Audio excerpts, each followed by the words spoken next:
আমি আপনাকে একটা সোজা সাপটা কথা বলি, এই যে 25শে মার্চ কালো রাত, এই রাতটা ছিলই এরা হচ্ছে গিয়ে সারা দেশে হচ্ছে এই যে এখন কেমন আপনার এই জুলাইতে কি হলো, শেখ হাসিনাকে বের করে দিয়ে সারা দেশে ম্যাসাকার করলো, ঠিক প্রিপ্ল্যানিংটা ওরকম ছিল।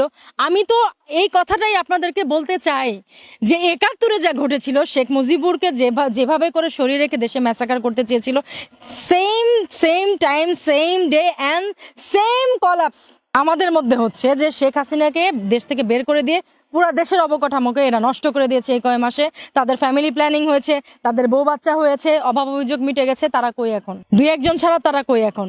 তো এই যে 26শে মার্চ, আপনার 25শে মার্চ, 26শে মার্চ, এটার প্রতিপাদ্য বিষয় এটাই, কিন্তু তারা তো সফল হয়নি ভাইয়া, তারা তো হবে না, আজও হবে না, তখনও হয়নি। অতএব শেখ মুজিবুর বা 26শে রাত এগুলি অমীমাংসিত নয়, এগুলি তাদের এই কুলাঙ্গার যে যতগুলি আছে বাঙালির মধ্যে ঢুকে আছে, এখনো তারা আওয়ামী লীগও না বিএনপিও না, সবার মধ্যে ঢুকে ঢুকে অশান্তি সৃষ্টি করতেছে।